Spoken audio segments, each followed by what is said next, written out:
Bonjour à toutes et à tous. Merci d'être avec nous pour cette table ronde consacrée à un sujet qui transforme en profondeur notre écosystème. C'est le rôle des agences à l'ère de l'intelligence artificielle. Alors l'IA n'est plus un outil périphérique, ni une couche qu'on ajoute par opportunisme, j'ai envie de dire. Elle redéfinit les métiers, les process, la relation même annonceur-agence, et puis plus largement notre manière de concevoir la performance, la créativité et l'expérience de marque. Bon, c'est un sujet qui vous concerne tous les deux. Bienvenue Nathalie Thabot et Thomas Jamet. Donc Nathalie, tu es directrice générale, comme François le disait, du groupe Cosmo 5 en France, et Thomas, fondateur de 7 Kids, qui fait partie du groupe Cosmo 5 qui précédemment s'appelait Labellium. Peut-être un mot pour présenter justement ce nouveau Cosmo 5.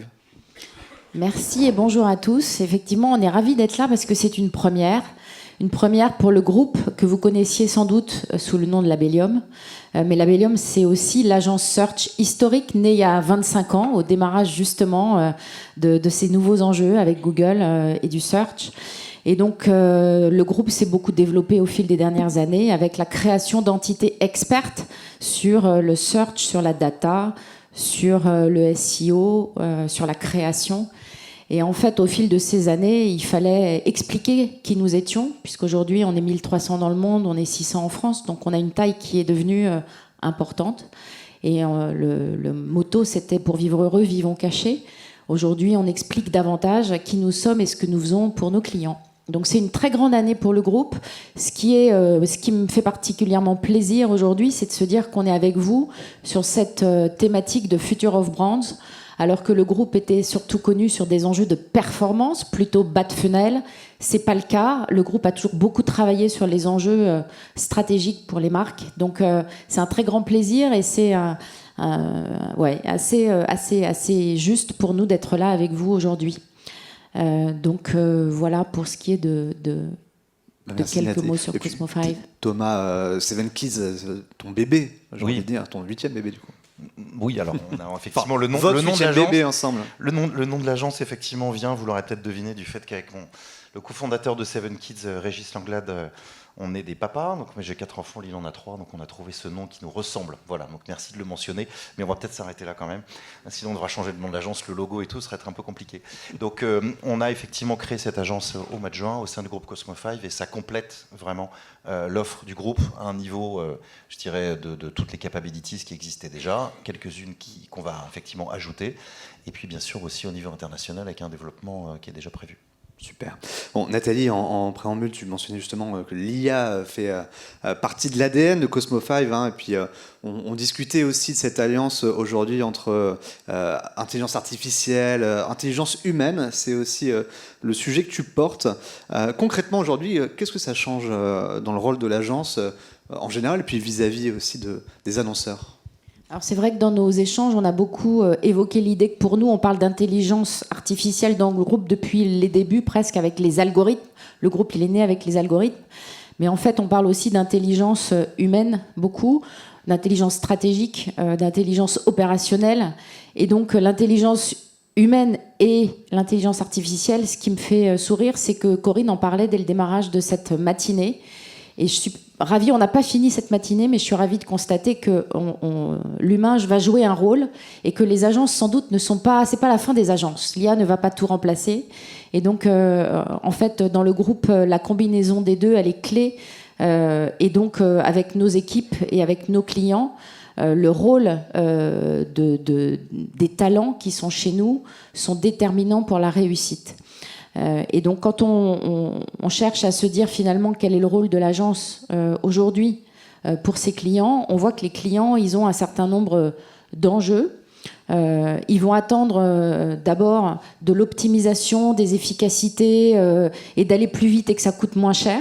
Ça peut être le cas, on l'a vu sur des use cases, mais ça n'est pas toujours le cas puisqu'on voit aussi que l'intelligence artificielle crée de la complexité ou en tout cas des nouveaux besoins. Et nos clients aujourd'hui, ils ont envie d'optimisation, mais en même temps, ils ont des nouveaux besoins. Et on voit avec tout ce que la table ronde précédente avec Verisure, avec Google, à quel point on a besoin de s'adapter, de réimaginer ces nouveaux besoins. Donc en fait, les économies, elles ne sont pas toujours là. Et ce besoin cette réalité, cette complexité pour nos clients, c'est aussi cet enjeu d'être davantage accompagnés par les agences avec lesquelles elles travaillent, de manière à pouvoir être éduqués, formés. Donc c'est ce que le groupe d'ailleurs a toujours fait depuis ses débuts, c'était de faire en sorte d'avoir des clients qu'on allait former, qu'on allait upskiller, de manière à nous-mêmes être toujours davantage challengés. Donc ça nous va bien. Et j'aime bien l'idée de dire l'agence, c'est le savoir-faire pour être les meilleurs experts pour nos clients, d'avoir ce temps d'avance, mais c'est aussi de faire savoir à nos clients pour qu'on les accompagne dans cette transformation liée à l'IA. Et je voudrais revenir simplement sur l'idée de l'intelligence humaine et donc, de fait, des talents. On en a aussi parlé, je crois, tout à l'heure, et c'était un des points importants, sur la transformation de nos métiers et des talents. Et on investit beaucoup dans le groupe à différents niveaux sur nos expertises autour évidemment de développeurs, d'outils, de tech, de data scientists. Évidemment, tout ça, c'est un fait certain. Mais pour réussir ce challenge, c'est aussi de se dire qu'on a besoin de nouveaux types de profils. Des storytellers, par exemple, qui vont être capables de décrocher ce qu'il y a de mieux dans les insights pour ensuite en faire ce qui va être utile pour les clients, parce que trop de data, trop d'IA, ça tue l'information et finalement le résultat à la fin. Justement, on va en parler, Thomas, d'un point de vue stratégique, même créatif, cette notion, j'ai envie de dire, d'architecte du sens, comment ça se traduit pour accompagner les marques aujourd'hui ? Mais en fait, on l'a vu, je crois, depuis le début de la matinée, tout se complexifie, tout est devenu de plus en plus complexe, avec des nouvelles offres, des nouveaux outils, des acteurs qui se réinventent en permanence. Donc finalement, je crois que le rôle de l'agence, il n'a jamais été aussi important aujourd'hui dans cette notion de création de sens. Tu l'as dit, Vincent, à l'instant, cette idée d'architecte de sens, pour moi, elle est clé. Pourquoi ? Parce que, eh bien, quelque part, et Nathalie l'a souligné, il faut quelqu'un pour penser l'architecture de la maison, de la marque, d'une certaine manière. Les annonceurs sont trop, parfois, le nez dans leurs propres problématiques, ou même dans leur logique strictement financière. Et c'est bien d'avoir des experts, des gens qui peuvent prendre du recul. Et c'est ça qu'on a voulu faire avec 7Kids, de réinventer l'agence média. Donc, ça peut paraître un peu fou de se dire comment réinventer l'agence média aujourd'hui, mais je croyais que vous étiez désintermédiés, que vous étiez dépassé par la technologie, etc. Bon, moi, je travaille dans cette industrie depuis 25 ans, comme certains dans la salle aussi. On a toujours dit que les agences médias allaient mourir. Elles sont toujours là, elles sont toujours très bien ancrées dans les problématiques et la réalité du quotidien des annonceurs, mais de façon différente. Et ce qu'on a voulu faire justement avec 7Kids, c'est le faire de façon indépendante, parce que je crois que l'indépendance est clé. On voit aujourd'hui qu'il y a un certain nombre de mouvements sur le marché qui font que les holding companies étaient des Big Six, bientôt Big Five, Big Four, Big 3, et que quelque part, ce qui est en train d'émerger, notamment d'ailleurs aux États-Unis, on le voit, qui est assez prédictif du marché en général au niveau mondial, européen et français, c'est que les agences indépendantes, les groupes indépendants, qui ont plus d'agilité, plus de capacité aussi technique à investir rapidement et des talents plus mobilisables et plus talentueux aussi d'ailleurs, parce que plus libres, eh bien effectivement gagnent du terrain. Donc ça, je pense que c'est extrêmement important pour nous de se montrer au centre de l'écosystème et d'être finalement ces architectes avec beaucoup de pragmatisme et de volonté de prendre du recul. Et c'est ce qu'on essaye de faire sur les déjà 8 ou 9 clients qu'on a gagnés chez 7Kids depuis 6 mois. Mais qu'est-ce qui change finalement avec l'arrivée de ces IA génératives, ces LLM, dans la manière, Nathalie, de penser le média aujourd'hui, le marketing ? Alors en fait, il y a quelque chose qu'on aime beaucoup dans le groupe. Je vous disais tout à l'heure qu'on est né avec les algorithmes. Et en fait, moi, je suis d'abord une femme de marketing, puisque j'ai fait mes armes avec les marques et en tant que directeur marketing. Et c'est vrai qu'on avait connu la relation directe d'une marque avec son audience, avec ses clients. Je pense qu'on maîtrisait en tant que marketeur et en tant que marque notre discours, la conversation qu'on avait avec nos clients, et que ça a beaucoup changé. Donc on est passé d'une ère qui était l'ère du B2C, on en parle encore aujourd'hui, au B2A2C. Et au milieu, c'est quoi ? Alors pour nous, c'était déjà il y a quelque temps dans le groupe les algorithmes. Dans les algorithmes, c'est l'IA dont on parle beaucoup, donc c'est encore plus présent, plus fort.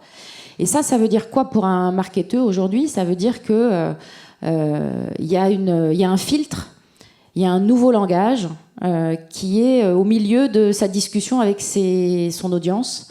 Et donc, en fait, il faut apprendre ce nouveau langage, il faut le décoder. Alors, on a eu plein d'exemples depuis ce matin, je ne vais pas y revenir, hein, mais on a, nous aussi, nos outils qui permettent de décoder les conversations dans les LLM, la présence des marques. On parlait tout à l'heure de développer la présence et le site d'une marque, mais ce n'est pas que ça, puisque c'est être présent aussi sur les avis. C'est en fait beaucoup d'autres leviers qu'il faut désormais maîtriser pour maîtriser ce filtre intermédiaire et cette intermédiation entre la marque et ses clients. Et ça, c'est le vrai challenge. Et c'est là où, heureusement, on a des savoir-faire, on a besoin de connaissances et on a besoin d'interpréter, on a besoin de décoder. Et j'aimerais revenir aussi sur quelque chose qu'on a dit tout à l'heure qui est clé pour les marketeurs aujourd'hui et pour les annonceurs et pour les marques, c'est de se dire qu'on doit accepter d'être en déséquilibre. On doit accepter le test and learn, le test and fail, parce qu'on teste IA Overview aux États-Unis avec nos clients à l'international. Donc on commence à appréhender tout ça, mais en même temps, on ne sait pas encore bien faire. Je crois qu'en tant qu'agence, en tant que groupe indépendant pour accompagner nos clients dans cette transformation, c'est aussi notre devoir d'avoir cette humilité. On ne sait pas tout. Par contre, on sait sans doute plus que nos clients parce qu'on fait ça au quotidien. Et on teste et on a la chance de pouvoir tester à l'international et sur d'autres marchés plein d'autres choses. Et donc, ça nous permet de l'importer et de le mettre entre les mains de nos clients. Et je pense que c'est une clé de succès, en tout cas pour les marques aujourd'hui. C'est une nouvelle manière, Thomas, d'aborder le branding, la stratégie. On parle aussi de résonance de la marque depuis ce matin. J'ai l'impression que c'est quelque chose aussi qui revient. Alors oui, sur le branding déjà, effectivement, un point intéressant. Selon une étude qui est parue il y a 10 jours, Ebiquity et WFA, les annonceurs, depuis quelques mois et semaines, ont été testés, interrogés par cette étude, 518 annonceurs au niveau mondial. Donc il y a 31% des annonceurs au niveau global et 29% en France qui disent vouloir augmenter significativement la part de leurs dépenses branding dans leurs investissements marketing. Donc c'est un retournement total de situation, et c'est là où justement on a, nous, en tant qu'agence, une vraie responsabilité, et c'est pour ça que justement, tu citais le mot de résonance de marque, c'est le nom de la méthode de 7Kids qui nous permet effectivement d'imaginer comment, en comprenant les insights consommateurs, les personas bien sûr, et en les mesurant avec tous les outils qu'on a dans le groupe, eh bien, qui nous permettent justement de construire des marques autour d'une singularité média qui exprime ce qu'est la marque dans son acception et dans sa personnalité média et dans la façon dont elle est représentée. Et donc nous, on est des disciples de McLuhan, hein, donc on pense effectivement que parler est au moins aussi important que ce que l'on dit et que la manière de s'exprimer va permettre de créer du lien et que ce lien va se transformer en business. Alors Nathalie, tu as aussi chez Cosmofy, mais il y a une approche structurée. Hein. Il y a 3 briques chez vous, c'est ça. M13H pour la data, Leto pour les insights, et puis vous accélérez aussi avec Footprint sur la responsabilité. Alors comment on transforme, l'IA transforme justement toutes ces briques en valeur business pour les marques aujourd'hui ? Alors, avant de répondre à la question, en fait, je fais juste une petite parenthèse. Effectivement, on parle de... Tu citais la data, les insights et la responsabilité. C'est pas seulement incarner le sujet de la data. Par exemple, je fais juste cette parenthèse. Chez M13H, qui est effectivement notre entité experte, elle est au cœur de l'ensemble de nos activités, puisqu'elle est clé que l'on fasse du SEO, on en parlait tout à l'heure, ou du GEO, que l'on travaille sur les flux et les catalogues produits. Et donc, il y a un enjeu de mettre de l'IA et donc de l'automatisation, de l'intelligence peut-être dans la manière de développer les dashboards ou encore de faire des modèles plutôt prédictifs sur un certain nombre de choses. Tout ça est incarné de manière assez large, finalement, chez nous, dans le groupe. On a effectivement avec nous Miki sur une direction IA dans le groupe, mais l'IA et la création est partout. Et c'est ça, je pense, qui est une grande force pour chacun. Je vous cite l'exemple de ce qu'on fait chez nous, pour nos clients, mais je pense que c'est aussi un enjeu pour l'ensemble des groupes. Donc ça, c'est la première brique. Et donc, on a parlé, je crois, beaucoup d'insight, de cette notion d'architecte du sens, finalement, qui est important. et de l'idée que la donnée ne suffit pas, en fait, et l'IA ne règle pas tout, et c'est pas comme par magie sur un bouton. De plus en plus, l'enjeu de la compréhension et des insights est clé, et donc ça, c'est OK, bien.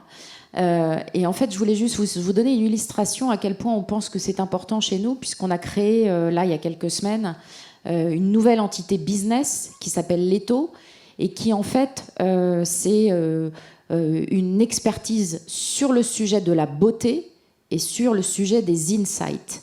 Et donc, c'est de se dire, on sait que les insights sont finalement tellement importants et tellement complexes dans le marché de la beauté, c'est le cas sur d'autres marchés, c'est simplement une illustration, effectivement, mais tellement complexes et pas les mêmes d'un pays à un autre, qu'en fait, on s'est dit qu'on avait besoin de construire un business autour de ça, avec des experts de la beauté, du secteur, avec des méthodologies appropriées et avec des outils spécifiques. Et ça, c'est une illustration de l'importance des insights dans ce qu'on va faire avec nos clients demain. Et la troisième brique, parce qu'elle est quand même très importante, on n'en a pas encore parlé, mais je pense qu'on en parle un peu après, c'est l'enjeu de la responsabilité autour de l'IA.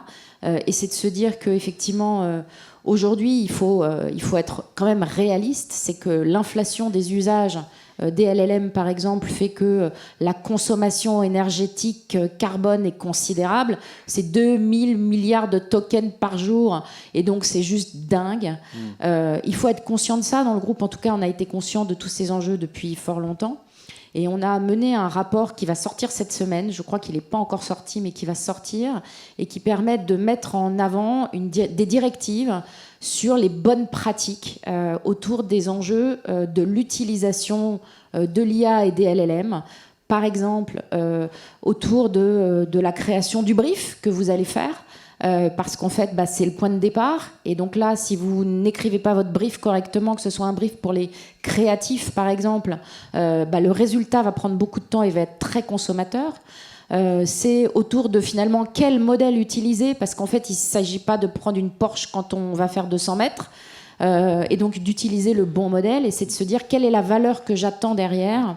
Donc on a un dossier, un rapport qui va circuler très prochainement, à la fois pour nos équipes en interne, pour les former et continuer de les former autour de ça, et ça sera obligatoire pour 100% des équipes très très vite, donc les créatifs, enfin l'ensemble des équipes chez nous, et aussi pour nos clients, de manière à travailler dans la co-construction avec eux et dans cette transparence nécessaire pour rendre le sujet aussi intelligent, intelligible sur ces enjeux-là, qu'on ne peut pas négliger. Et on jettera un coup d'œil, Thomas, pour conclure. Justement, dans la présentation de Google, tout à l'heure, on parlait de slop content.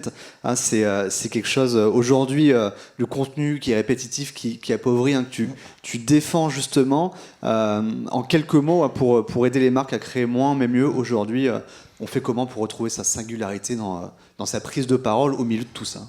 Alors, l'IA, c'est un outil, d'accord ? Comme le disait Dantec dans un livre qui s'appelait Métacortex, nous ne sommes que des singes qui jouent avec des machines à écrire. Donc, tout va encore évoluer, on n'en est qu'au balbutiement, donc accrochez-vous. Ce qui est intéressant, c'est de voir à quel point ça change tout, effectivement, donc, notamment au niveau politique. Là, j'ai récemment sorti un bouquin sur ce sujet-là. Mais dans le marketing et dans la publicité, ce qui est important, c'est de voir que ça crée aussi énormément de contenu. On parlait tout à l'heure... Verisure disait qu'ils étaient passés de 70 pages à 700 pages. Je suis certain que c'est extrêmement bien fait, mais notre cher ami de Google nous parlait aussi de slop content tout à l'heure. L'IA, c'est aussi énormément de contenu, brain rot, slop, c'est-à-dire assez peu qualitatif, voire même pas qualitatif du tout, qui crée finalement une sorte de bruit absolument terrible et qui n'arrange pas du tout les marques. Donc ce qui est intéressant, c'est de voir comment on peut justement, avec les maths, avec cette idée de data, d'IA et tous les outils qui sont à notre disposition, et la magic, dont nous parlait aussi Google tout à l'heure, mais moi c'est un terme que j'aime beaucoup depuis longtemps. Math and magic. Voilà, de mixer math and magic et d'essayer de faire en sorte d'utiliser ces outils de manière intelligente. Et je crois que c'est le rôle de l'agence, et donc c'est effectivement aussi le titre de la table ronde, que d'aider les annonceurs à progresser dans une sorte d'ultra chaos qui est en train de s'installer. Super. Merci beaucoup à tous les deux pour le partage de ces conseils et de vos expériences.